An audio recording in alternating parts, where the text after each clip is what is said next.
Pembiayaan akad bayi istisna di Bank Syariah. Assalamualaikum warahmatullahi wabarakatuh.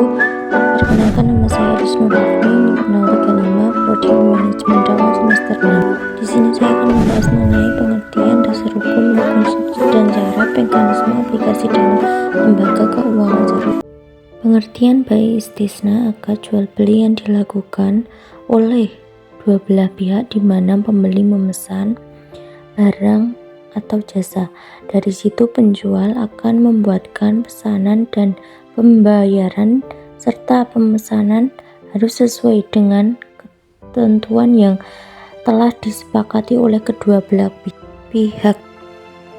Dasar hukum istisna Al-Quran sebagaimana yang diterapkan pada surah Al-Baqarah ayat 282. Ayat ini menjelaskan tentang tata cara dalam utang piutang, hendaknya melakukan pencatatan mengenai waktu dan jumlah utang tersebut dengan cara yang baik, adil, dan jujur, tidak melakukan manipulasi atau menzalimi yang lain. Hendaknya disaksikan oleh dua saksi laki-laki yang mumpuni, dan jika terdapat dua orang saksi dari laki-laki diperbolehkan satu laki-laki dan dua perempuan.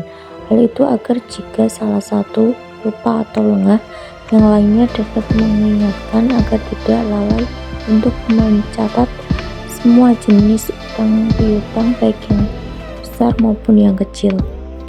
Yang selanjutnya hadis, sebagaimana hadis Nabi SAW yang diriwayatkan dari sahabat Anas radhiyallahu an, yaitu pada suatu hari Nabi SAW hendak menuliskan surat kepada seorang raja non-Arab, lalu dikabarkan beliau sesungguhnya raja-raja non-Arab tidak sudi menerima surat yang ditempel,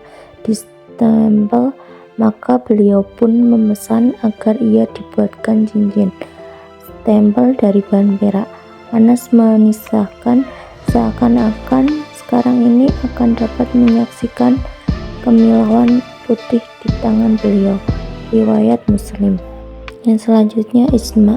Ijma adalah kesepakatan suatu hukum agama Islam berdasarkan Al-Quran dan hadis yang telah ditetapkan oleh para ulama. Menurut Majelis Ulama Indonesia dalam fatwa menjelaskan terdapat 3 ketentuan istisna. Yang pertama, ketentuan tentang pembayaran, yang kedua, ketentuan tentang barang, dan yang ketiga, ketentuan lainnya. Terdapat 3 rukun yang harus dipenuhi, yaitu yang pertama ada pemesanan atau mustahil dan penjualan sani, yang kedua ada objek berupa barang atau jasa, yang ketiga terjadi ijab qabul. Syarat istisna, yang pertama ketentuan pembayaran. Alat pembayaran harus diketahui jumlah dan juga bentuknya, baik berupa barang maupun jasa. Yang kedua, ketentuan barang harus jelas ciri-cirinya, bentuknya, dan memiliki nilai. Yang ketiga, ketentuan lain, yaitu apabila terjadi perselisihan maka harus diselesaikan secara musyawarah, dan apabila tidak menemukan titik terang maka diselesaikan oleh badan arbitrase syariah. Skema transaksi yaitu nasabah dan bank syariah.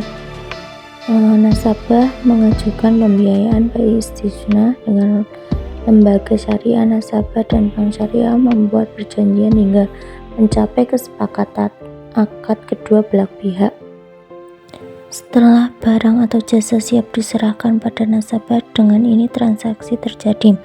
Setelah barang atau jasa diterima oleh nasabah dan sesuai pesanan, maka nasabah akan melakukan pembayaran kepada bank syariah. Aplikasi bayi istisna dalam lembaga keuangan syariah. Contoh pemesanan rumah. Nasabah menginginkan rumah dengan 3 kamar dengan desain minimalis dan terdapat kolam renang. Untuk itu nasabah memesan rumah KPR di bank syariah.